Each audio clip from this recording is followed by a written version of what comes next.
you're standing with your suitcase, but you can't step on the train. Everything's the way that you left it. I still haven't slept yet. And if you're covering your face now, but you just can't hide the pain. Still setting 2 plates on the counter, but eating without you. If the truth is you're a liar, when you say that. Ik ben Ilianne. En ik ben Vera. En we zijn allebei 16 jaar. En we komen uit Sittard en wij dansen. We zijn hier in de Stadsschouwburg van Sittard, omdat wij hier de eerste keer gedanst hebben.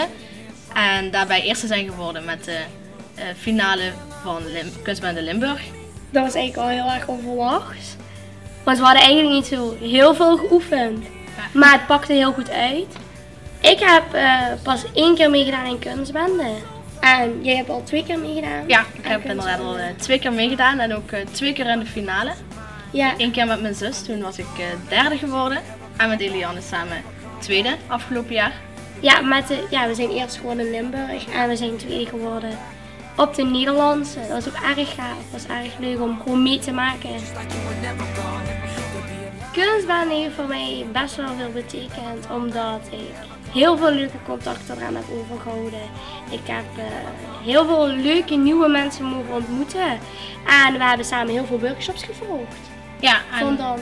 Ja, en daarnaast natuurlijk optredens gehad. Je komt op plekken waar je normaal niet zou komen en dat is gewoon super tof. Kunstbende heeft ons bijvoorbeeld gebracht. We mochten samen naar L1 en toen hebben we een interview gehad en het was heel erg professioneel en ze mochten in de make-up en je hoorde 3, 2, 1 en toen begon het, hè. Het was gewoon heel gaaf om mee te maken en zo'n dingen maak je gewoon niet dagelijks mee. En ook op het parcours hebben we mogen optreden en daar waren gewoon heel veel mensen enthousiast over ons. En ze vroegen waar we hadden meegedaan en hoe en wat. En het is gewoon mooi om te zien dat mensen zo geïnteresseerd in ons zijn.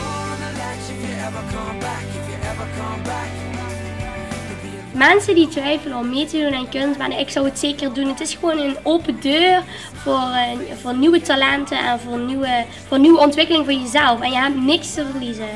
Ik bedoel, je kan het gewoon proberen en wie weet komt er iets heel moois uit. En wie weet opent het nog meer deuren voor je. Dus ik zou het echt zeker doen. Wij hebben het ook gedaan, eigenlijk. Ja, en er is eigenlijk, ja, wat zou je tegenhouden? Want je krijgt dan inderdaad een kans die je niet snel ergens anders aangeboden krijgt. En ik denk dat je die kans gewoon moet pakken. Never come back if you ever come back.